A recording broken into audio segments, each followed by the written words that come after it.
días, mis queridos hermanos y amigos. El amor de Dios y la gracia de nuestro Señor Jesucristo sea para todos ustedes. Comenzamos en el día de hoy un estudio más sobre la fe. La fe es un tema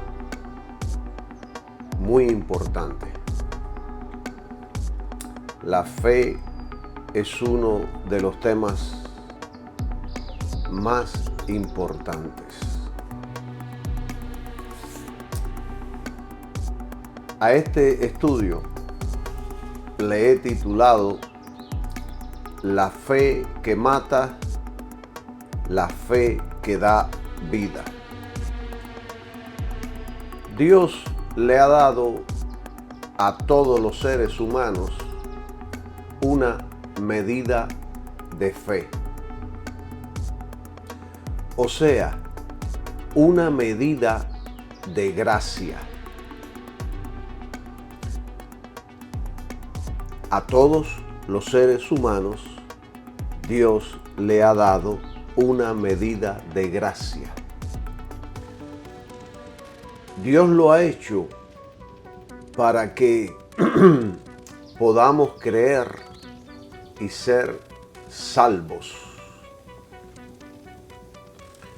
Yo creo que Dios le da a todos los hombres una oportunidad o varias oportunidades para que puedan creer y ser salvos. Entonces, es la responsabilidad del hombre qué hace con esa medida de gracia que Dios le ha dado. Y de acuerdo a mi entendimiento de la Biblia, el hombre puede hacer dos cosas. Uno, aceptar a Cristo, y dos, rechazarlo. Vivir para Dios por medio de su Hijo o vivir separado de Dios. Si rechazamos el regalo de Dios, el don de Dios más maravilloso, que es su Hijo Jesucristo, que es su sacrificio, como dijo Juan el Bautista, he aquí el Cordero de Dios que quita los pecados del mundo. Si rechazamos este Cordero, nos condenamos eternamente. Si lo aceptamos y vivimos conforme a la voluntad de Dios a través de su Hijo Jesucristo, seremos salvos. Eso es una promesa de la palabra de Dios. Todos los seres humanos buscan la vida eterna en diferentes lugares. Recuerdo la historia que leí que los españoles vinieron buscando las aguas que les daba la juventud, la fuerza y la vida eterna, pero nunca la encontraron. Porque de acuerdo a la palabra de Dios, la vida eterna tiene un nombre: el Señor Jesucristo, el Cordero de Dios. Alabado sea su nombre. En este mundo usted no encuentra la vida eterna. En este mundo no hay salvación. La única salvación se encuentra en lo que Dios ya hizo por la humanidad.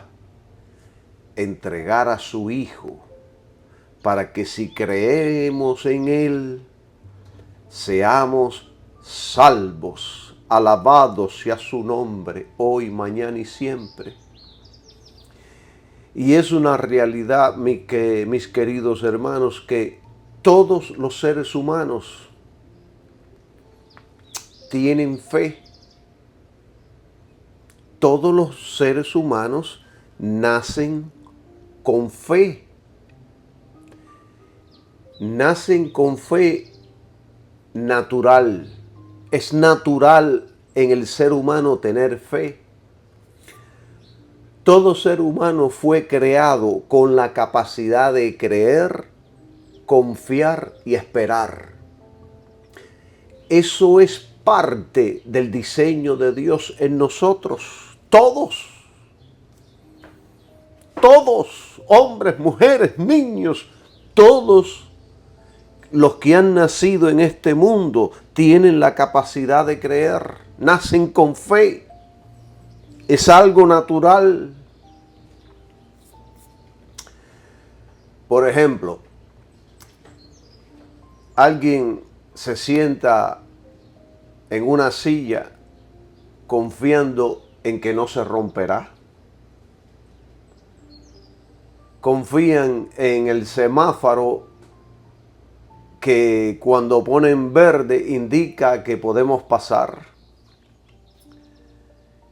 Muchos creen en ideas filosóficas, científicas, religiosas o incluso en sí mismos. La gente se levanta todos los días para ir a trabajar. Muchos invierten su dinero y su tiempo en la bolsa de valores. Otros arriesgan su dinero en negocios.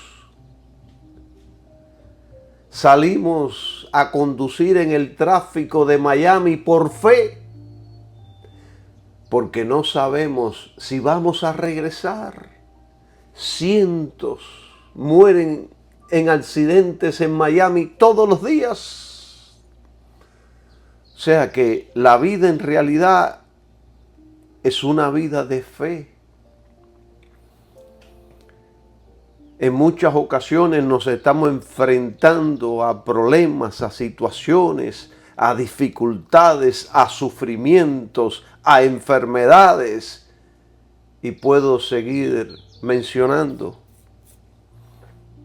Si no fuera porque el hombre nace con fe y con esa disposición de ir hacia adelante a pesar de muchos tropiezos, entonces la vida sería muy difícil. O sea, que la vida misma es una que se vive por fe.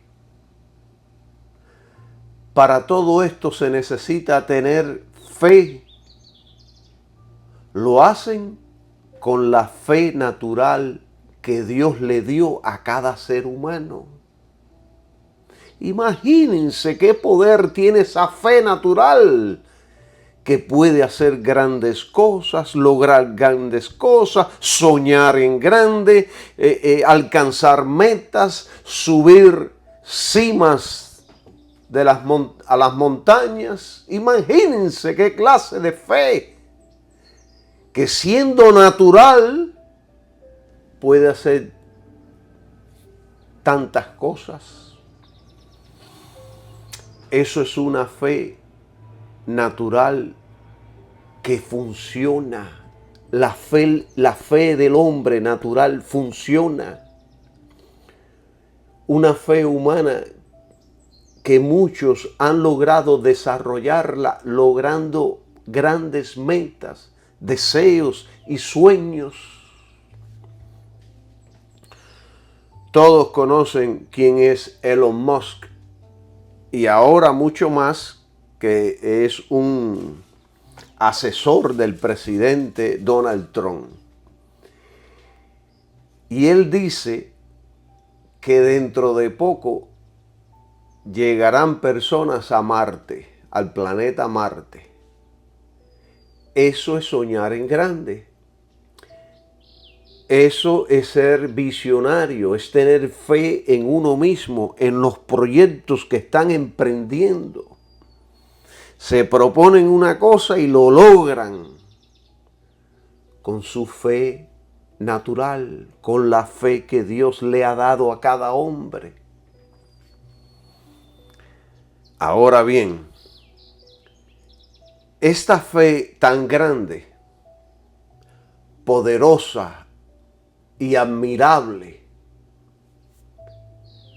no es una fe espiritual, no es fe que da Dios al corazón para creer y ser salvo. Una cosa es la fe natural del hombre, otra cosa es la fe, el regalo que Dios le da al hombre para creer y ser salvo. No todos poseen la fe salvadora o espiritual que agrada a Dios. Porque si la fe natural del hombre agradara a Dios, entonces todos los hombres agradarían a Dios. Pero la fe no agrada a Dios. Porque todos los hombres tienen fe y no todos los hombres están agradando a Dios. Hebreos 11:6 dice, pero sin fe es imposible agradar a Dios. Pero ya hemos dicho que todos los seres humanos tienen fe. Y la palabra de Hebreos nos está diciendo que es imposible agradar a Dios sin fe.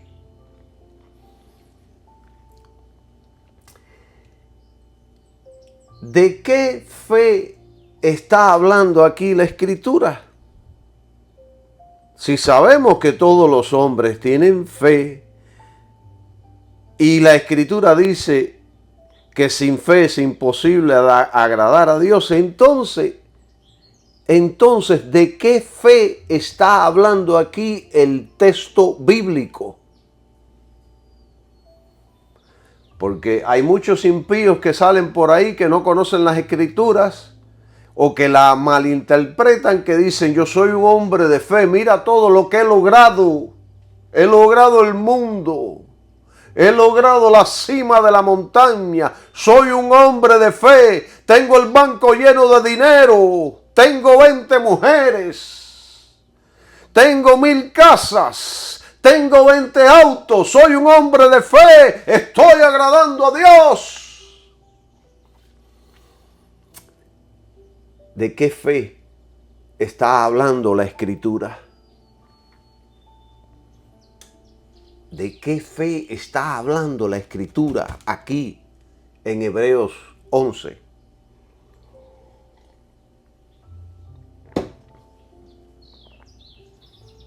Está hablando de la fe que apunta a Cristo y su obra.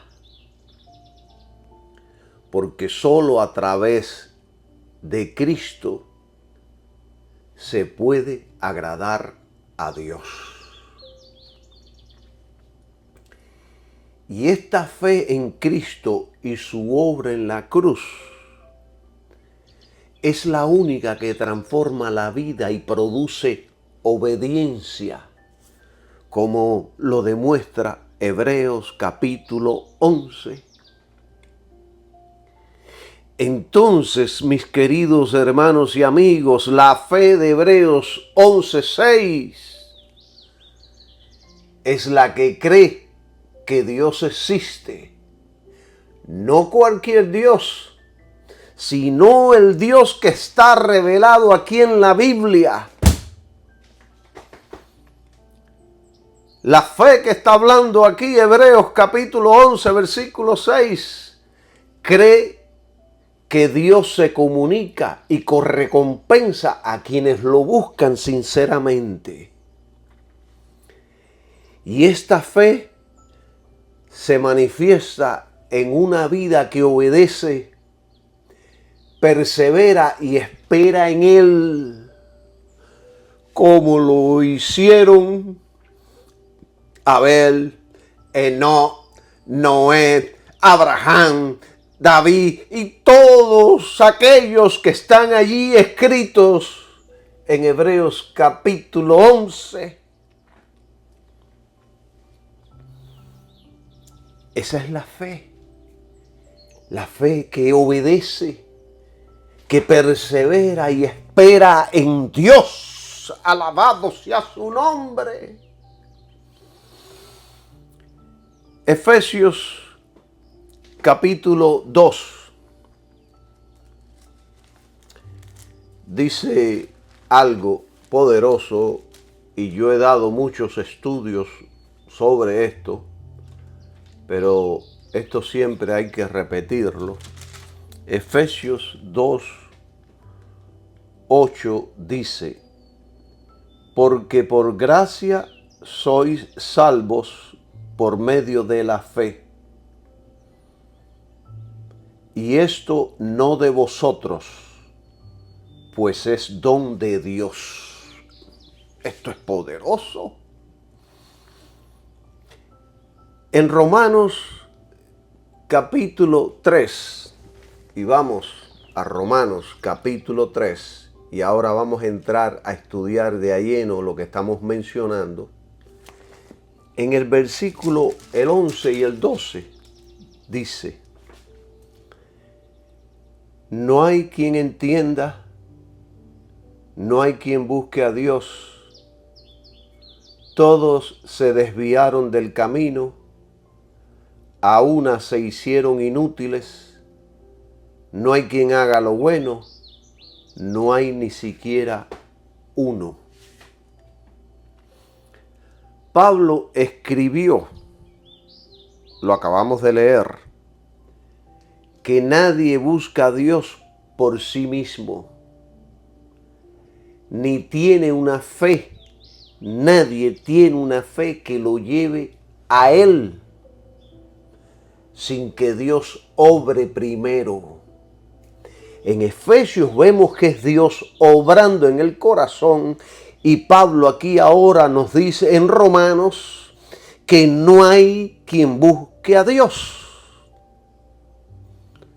No hay quien entienda, no hay quien busque a Dios. Todos se desviaron del camino, a una se hicieron inútiles. No hay quien haga lo bueno, no hay ni siquiera uno.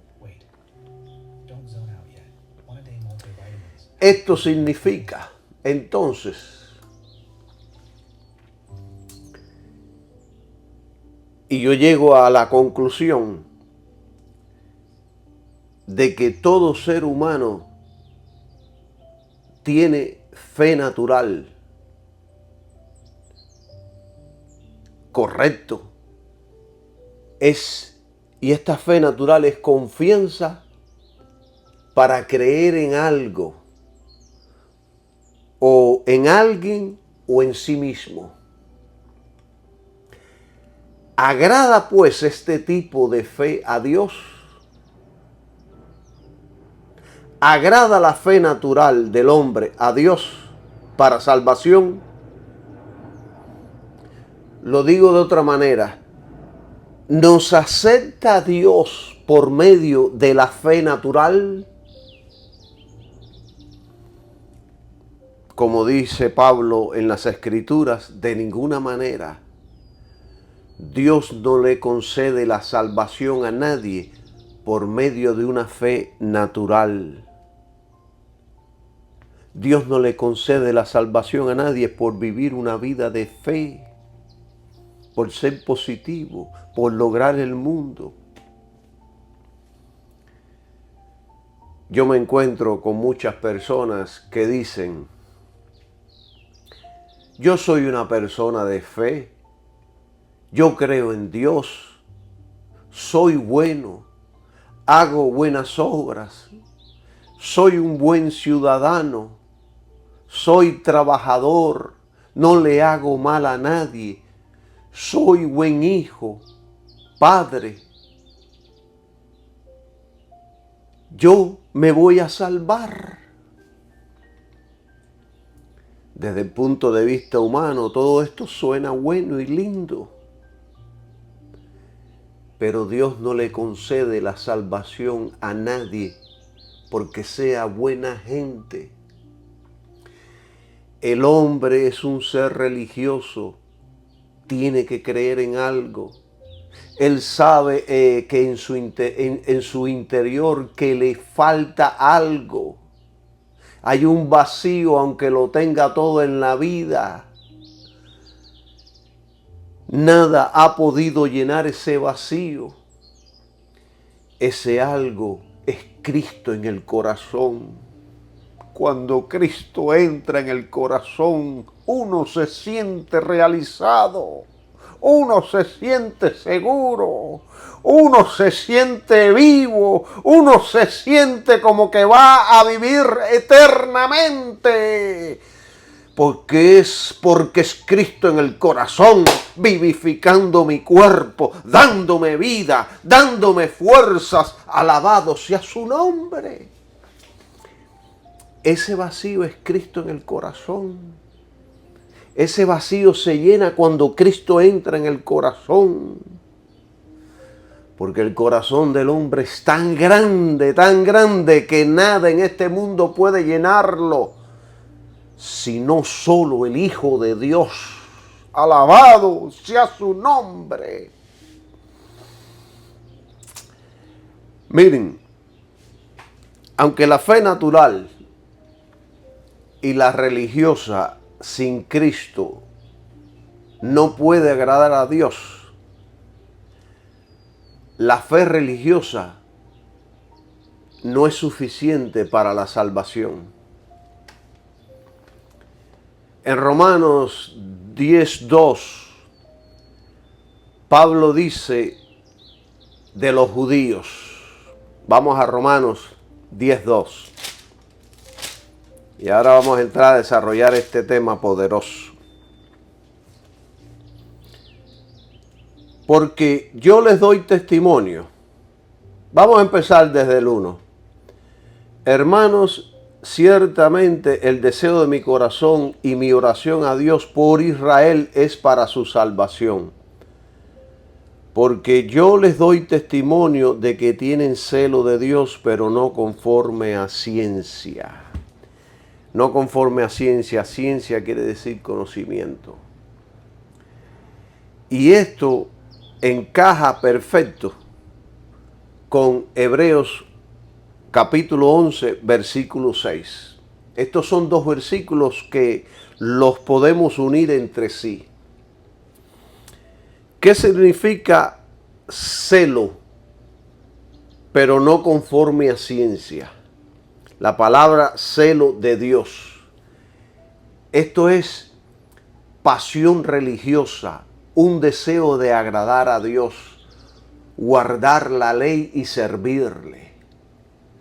Los judíos son celosos, desean agradar a Dios, son sinceros en su fe, tienen una fe fuerte, creen en la Biblia, en el Antiguo Testamento, saben que es palabra de Dios. Pero el texto bíblico dice, no conforme a ciencia, significa que no está basado en el conocimiento verdadero de quién es Dios, ni en la revelación del Evangelio de Cristo. Es un celo sincero, pero equivocado, porque rechazan al Mesías y buscan justificarse por la ley. Entonces, el celo sin la verdad es peligroso. Muchos sinceramente se pierden porque su fe está mal dirigida. Está en teología y doctrina equivocada. El celo judío era legalista, o sea, solo de la ley, pero sin revelación espiritual. Solo la fe conforme a la verdad revelada en Cristo. Solo eso puede agradar a Dios. Usted puede ser el creyente más celoso, el más estudioso, el que ora todos los días, que ayuna, que da limosnas, ofrenda, diezmos, y estar desagradando a Dios, porque la única fe realmente que agrada a Dios es la que está en su Hijo Jesucristo y en su obra que Él realizó ahí en la cruz. Y entonces usted como creyente vive por esa fe, sueña por esa fe, se consagra, obedece en esa fe. ¡Qué poderoso es el Señor! Entonces, la fe de Hebreos capítulo 11, versículo 6, esa fe que va a agradar a Dios es porque se basa en la verdad revelada, su Hijo, descansa en Cristo y su obra redentora, lo que es el sacrificio de la cruz. Y entonces cuando su fe está ahí en el Hijo de Dios y en esa obra, eso va a producir, producto del Espíritu Santo, obediencia conforme a la ley moral de Dios. Yo di en el pasado 7 estudios sobre la ley con profundidad. Si usted quiere conocerlo, vaya allí, escuche uno por uno. Miren, mis amados hermanos, el celo sin conocimiento, como el de muchos judíos en los tiempos de Pablo y en los presentes, no agrada a Dios, porque rechazan a Cristo, se apoyan en el esfuerzo humano, no descansan en la gracia, sino en sus propios desenvolvimientos, en su propio trabajo, en su propia obra, en su propio, ¿cómo podría encontrar una palabra correcta? En su propio esfuerzo natural, piensan que de esa manera están agradando a Dios. Yo he escuchado a muchos creyentes que dicen que los judíos son el pueblo de Dios. El pueblo de Dios es todo aquel que ha creído en Jesucristo, desde el Génesis hasta el Apocalipsis. No todos los que están en Israel, no todos los que son judíos son hijos de Dios, no todos son el pueblo de Dios.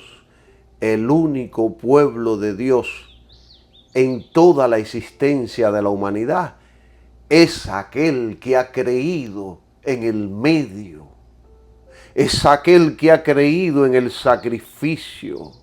Es aquel que el mismo Jehová predicó allá en Génesis, capítulo 3, versículo 15. Ese es el medio, el cual Abel se apropió de él por medio del sacrificio del cordero que él ofreció.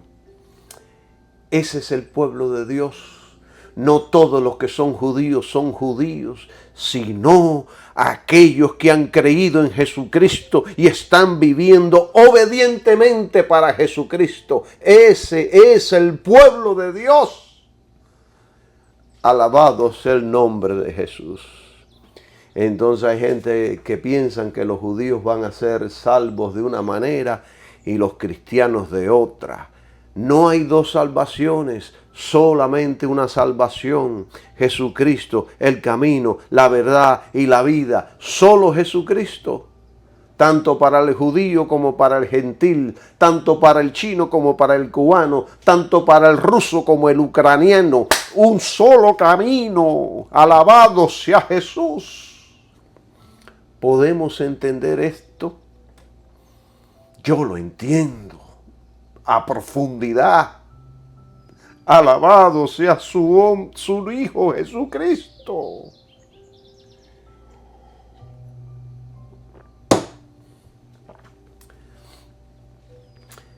En el versículo 1 de Romanos 10, el deseo de Pablo era que, hermanos, ciertamente el deseo de mi corazón y mi oración a Dios por Israel es para su salvación. Él deseaba que todos en el pueblo de Israel fueran salvos. Pablo aquí no está hablando con enojo, no está criticándolos, sino que con amor y compasión desea la salvación del pueblo de Israel. Su deseo era que su pueblo, los judíos, fueran salvos. Él no se conforma con que sean religiosos, quiere que conozcan la verdad del Evangelio, que es el Señor Jesucristo. Pablo no oraba para que Israel tuviera más celo, sino para que conocieran a Cristo. Y entonces en el versículo 3, no vamos a leer el 3 porque el 3 ya lo explicamos, que habla del celo. Aunque voy a hablar un poquito más adelante de eso, pero vamos a tocar el número, porque ya tocamos el 2, vamos a hablar el 3. No vamos a tocar el 2, sino el 3. Dice, porque ignorando la justicia de Dios y procurando establecer su propia justicia, no se han sujetado a la justicia de Dios. Esto habla de la ignorancia de los judíos de la justicia de Dios. O sea, la manera en que Dios hace justo al creyente. Ellos ignoraron esto, no lo comprendieron, no se les reveló. Ellos piensan que el sistema es a través de obra, de esfuerzo, de cumplir la ley, pero ignoran que el sistema es como dice Romanos capítulo 5 versículo 1, justificados pues por la fe, tenemos paz para con Dios por medio del Señor Jesucristo. Esto ellos lo ignoraban, no lo podían comprender y de hecho millones en el día de hoy no lo comprenden. Los judíos buscaron establecer o buscan, hoy también, establecer su propia justicia.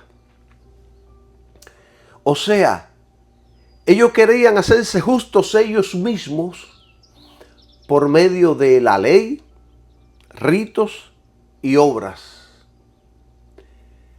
Pero rechazaban la manera en la que Dios hace justos a los hombres, que es en Cristo. Cristo es la justicia de Dios, mis queridos hermanos.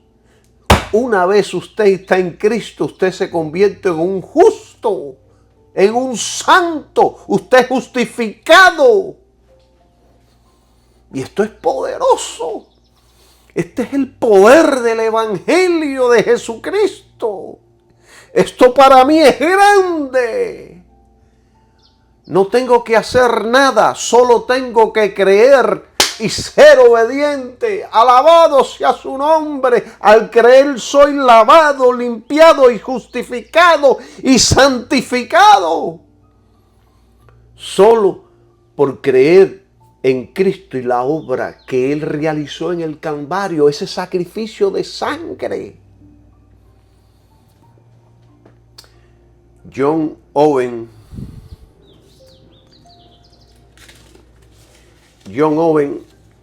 dice, aquí vemos el corazón de la incredulidad, la autosuficiencia que rechaza la gracia. Esto es lo que está pasando con los judíos. Entonces, en el versículo 4 dice, porque el fin de la ley es Cristo, para justicia a todo aquel que cree. Esto no significa que la ley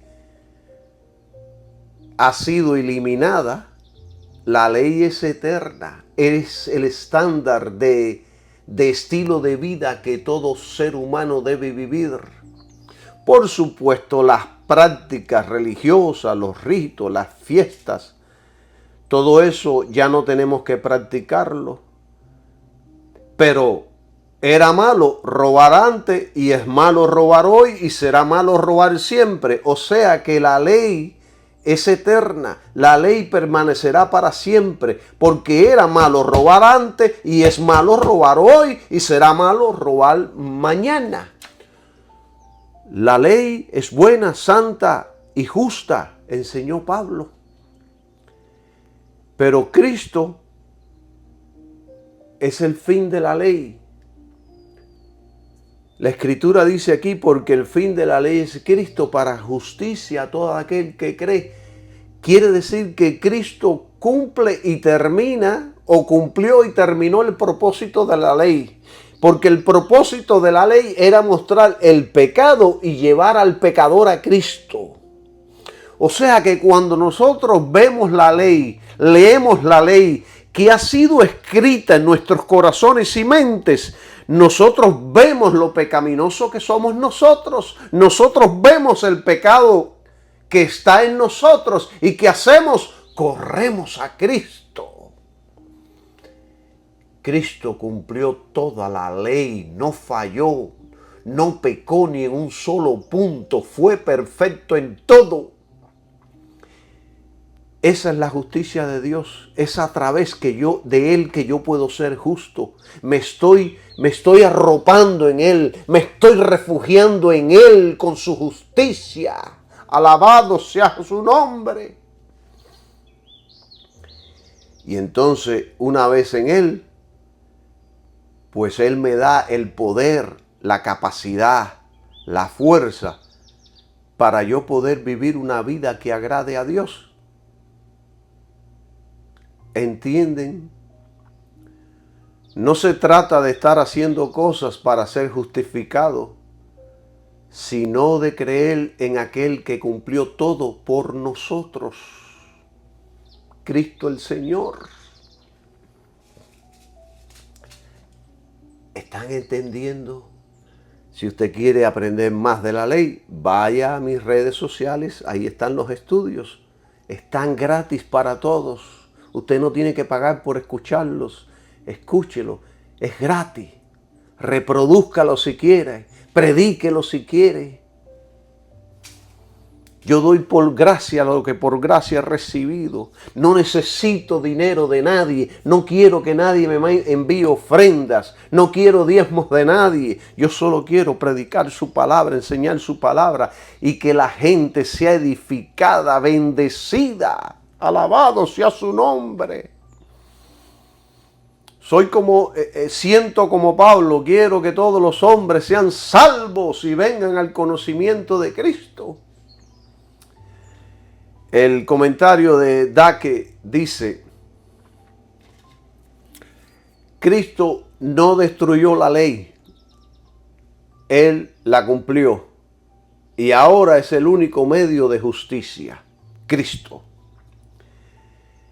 El ser humano solo puede ser justificado por medio de Jesucristo.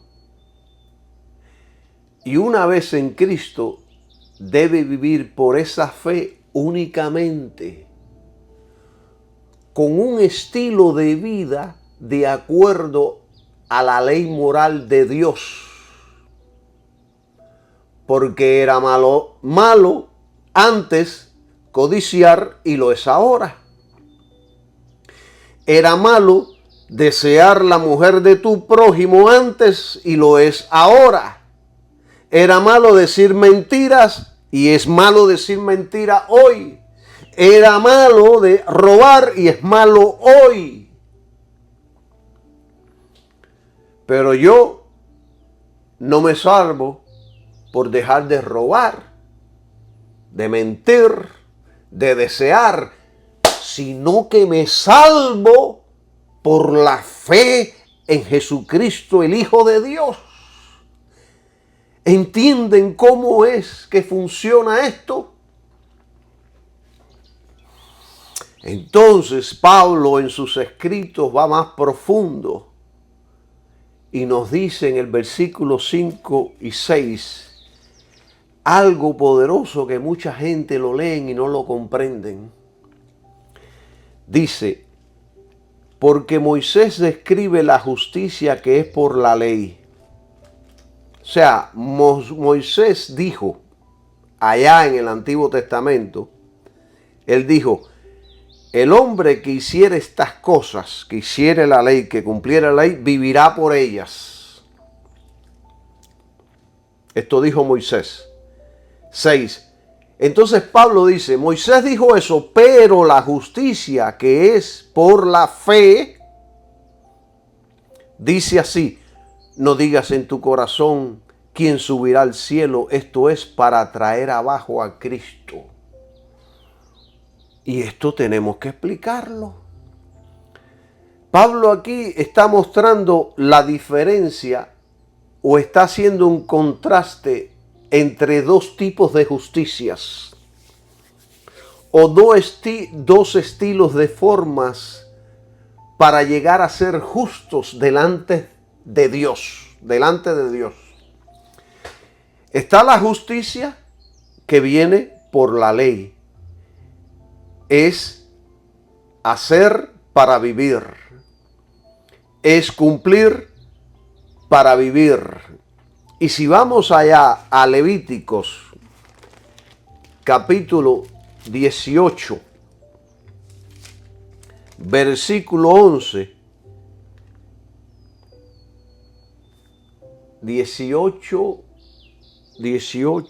5, dice, por tanto, mis estatutos y mis derechos guardaréis, los cuales haciendo el hombre vivirá en ellos, yo Jehová. Quiere decir que allá en el Antiguo Testamento, Dios dijo, si tú quieres si tú quieres ser justo delante de mí, tienes que hacer todo lo que dice la palabra de Dios. Todo lo que yo he dicho, todos los mandamientos, tienes que cumplirlos todos. No puedes fallar en un punto. Tienes que ser perfecto. Pero hago una pregunta. ¿Quién ha podido cumplir los estatutos, leyes y mandamientos de Dios? ¿Quién? Nadie. Solo Cristo. El único que pudo cumplir todo. Y Pablo, entonces hacemos otra pregunta. ¿Por qué entonces Dios le mandó a ellos a ser obedientes? Después Pablo en el Nuevo Testamento nos enseñó que el propósito de Dios en la ley era frenar el pecado y mostrar lo que es pecado a los ojos de Dios. Mostrarle a la gente que son pecadores, mostrarle a la gente que no pueden cumplir, que no pueden ser obedientes. Y mostrarle a la gente que ese no es el medio, que necesitan otro, que corrieran a su Hijo Jesucristo. O sea, si Dios dice en la ley que robar es pecado, pues es pecado ayer, hoy y siempre. ¿Y qué hombre no ha mentido? ¿Qué hombre no ha robado alguna vez? ¿Qué hombre no ha deseado a la mujer del prójimo? ¿Qué hombre no ha codiciado? Todos los hombres, todas las mujeres, todos nacemos en pecados.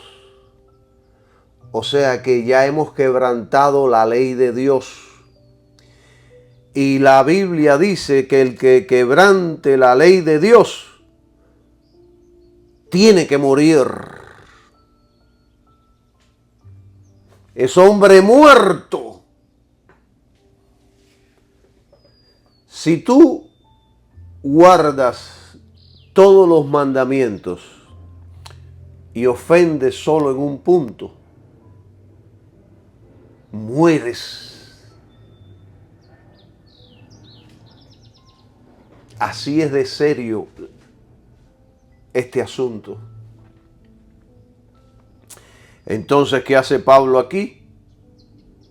nos presenta la justicia por la fe, la manera de poder llegar a ser justo delante de Dios, la manera de poder alcanzar el perdón, la justificación, el lavado de nuestros pecados, lo cual no depende de esfuerzo humano, sino de lo que Dios ya ha hecho en Cristo en la cruz.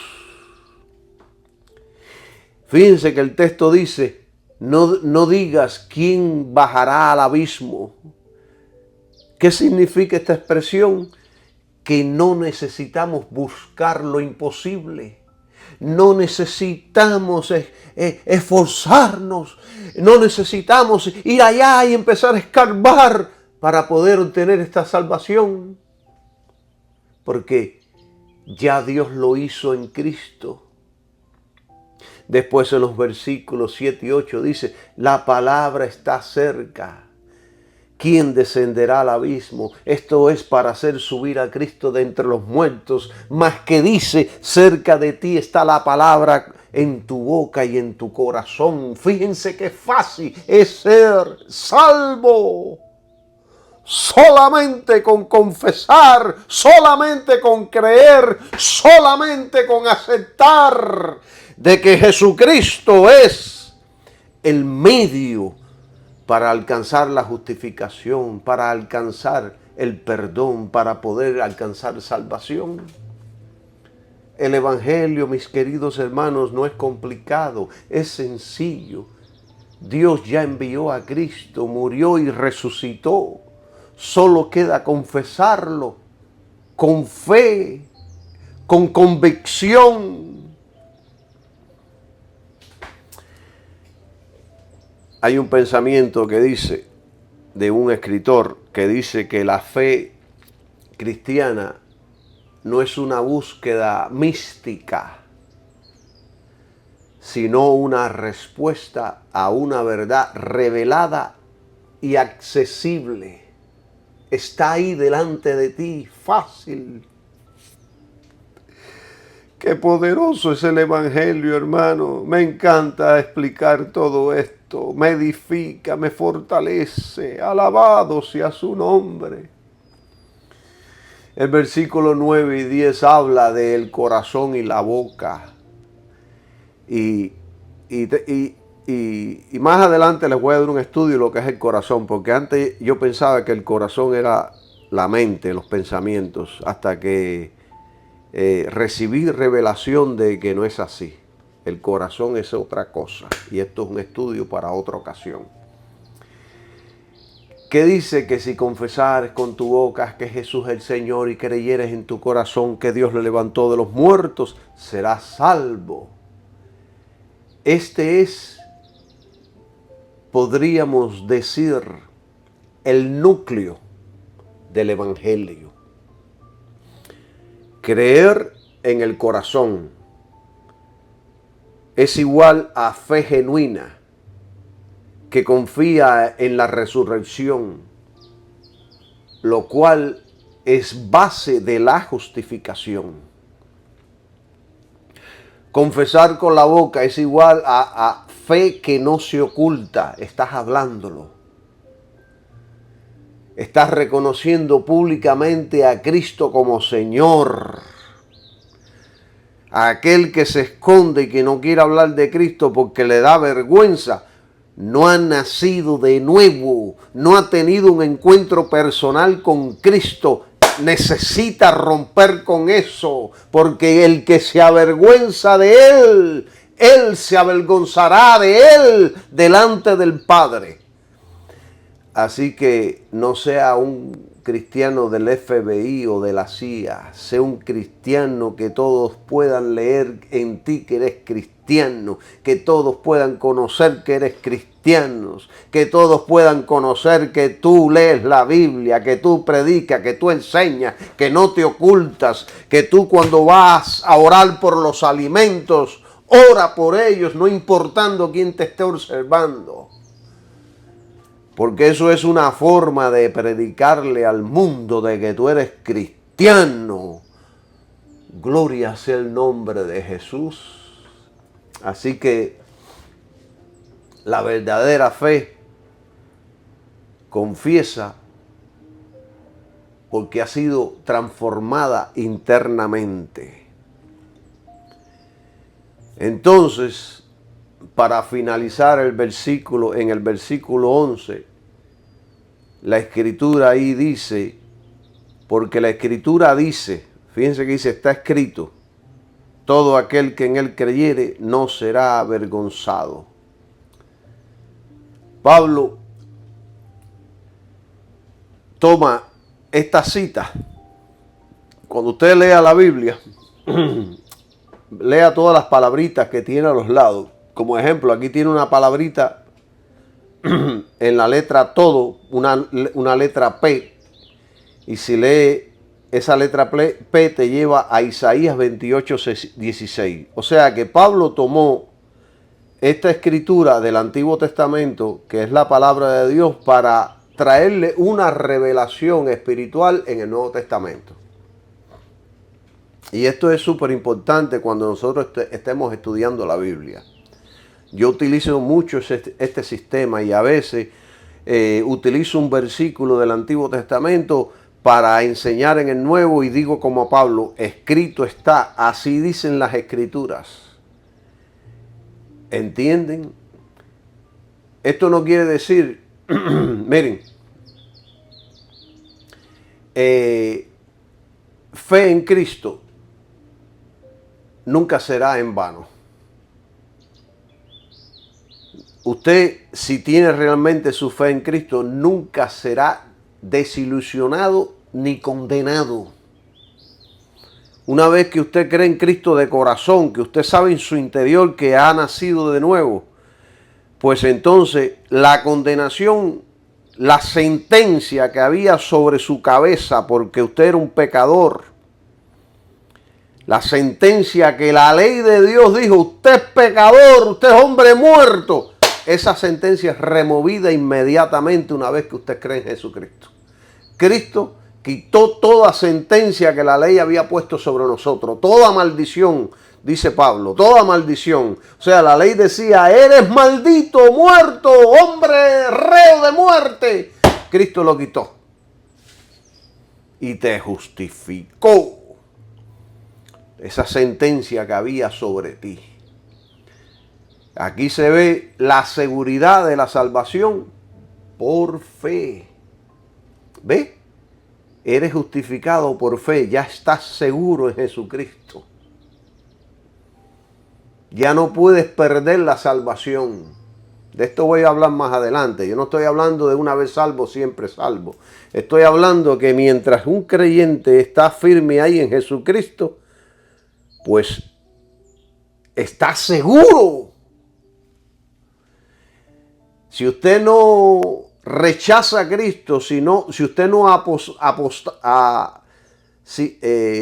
usted no comete apostasía, que es rechazar a Cristo y su sacrificio, usted está seguro.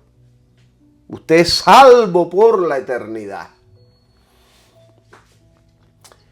El que cree en Cristo está tan seguro como Cristo está en el trono. Así como está escuchando. Y yo no soy de los salvos, siempre salvos. Yo no creo en tal barbaridad, porque eso es una desviación del texto bíblico. Esto no quiere decir que una vez salvo, siempre salvo, sino que mientras que usted esté en Cristo, estará salvo por la eternidad. Si retrocede de su fe en Cristo, entonces sí se perderá. Es negar la fe, es negar lo que Cristo hizo por usted. Es irse al mundo y revolcarse allá en el mundo, con el mundo y disfrutar del mundo y de los demonios y del diablo. Entonces usted está negando su fe ahí. Para mí, déjeme hacer un paréntesis en esto que estamos enseñando. Yo he oído a muchos maestros decir, no lean el Antiguo Testamento, solo lean el Nuevo. el antiguo ya pasó, no nos ayuda para nada.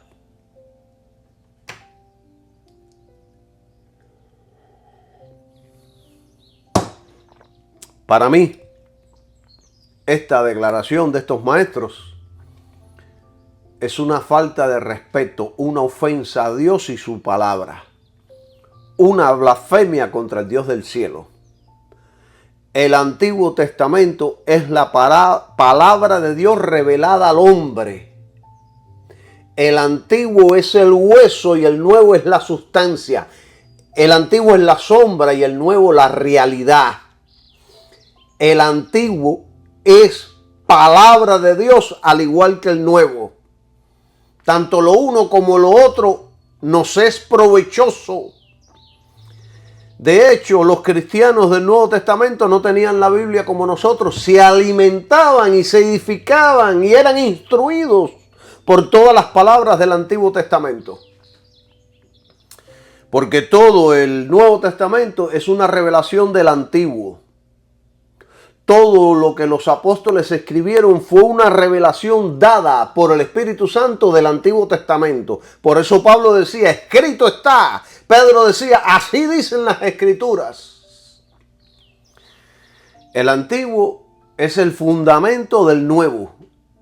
En el Antiguo está la ley, las promesas, las profecías y todo lo que sucedió en el Nuevo y todo lo que sucedió en la vida de Cristo. Y todo lo que sucederá en el futuro, lo cual Dios reveló con mayor precisión y claridad en el Nuevo Testamento. Todo es palabra de Dios. Aquí está la palabra de Dios. Usted quiere que Dios le hable. Aquí está. Dios le va a hablar por su palabra. Por ejemplo, esto es un paréntesis que fue necesario hacer para instruir a muchos que están escuchando. Creo que es la dirección correcta que nos está dando el Espíritu Santo. Por ejemplo, cuando Pablo usó aquí esta palabra en Romanos capítulo 10, donde dice, en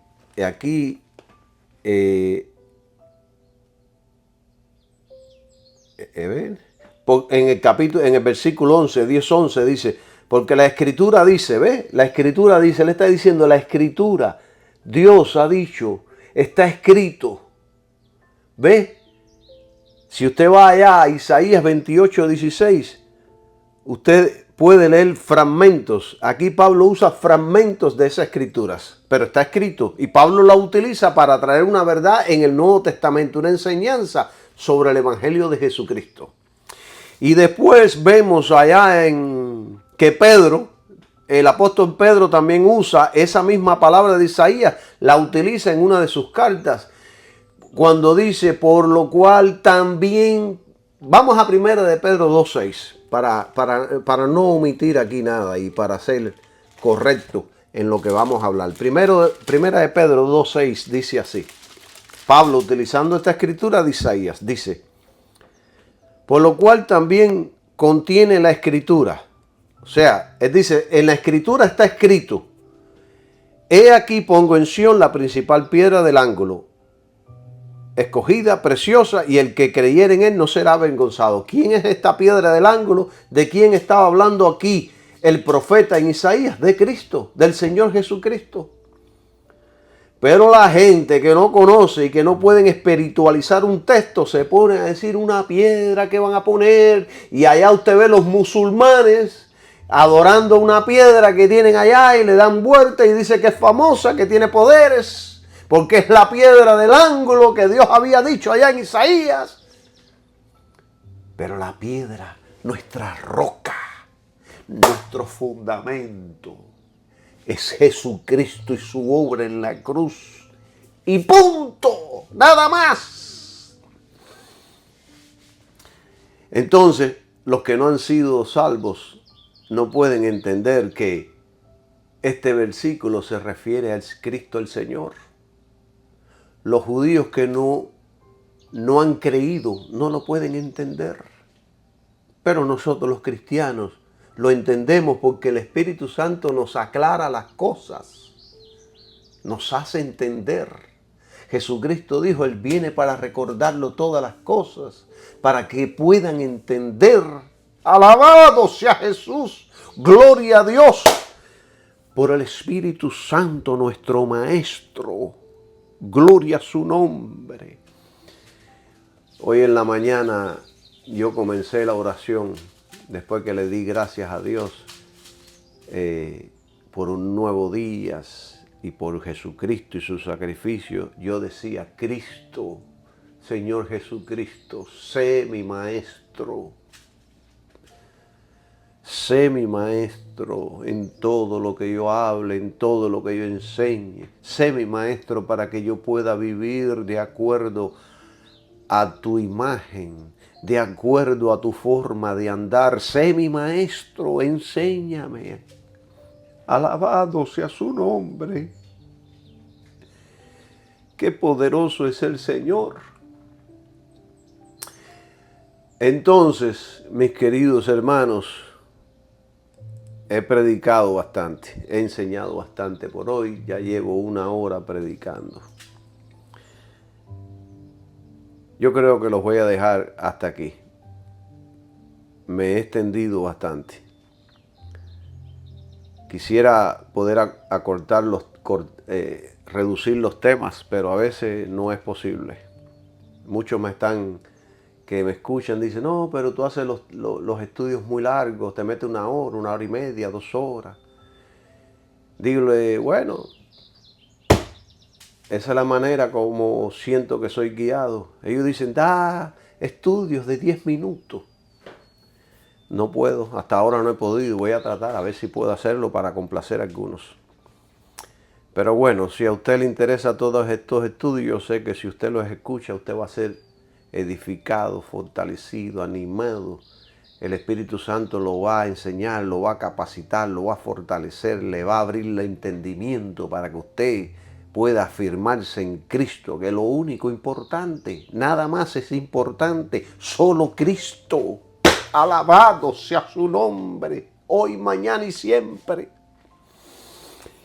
En el próximo estudio creo que voy a seguir con la misma línea de pensamiento y voy a empezar a hablar sobre qué es la fe religiosa, qué es lo que es ser un religioso. Así que por hoy los dejo con este estudio. Bendiciones para todos y que tengan un maravilloso día. Amén.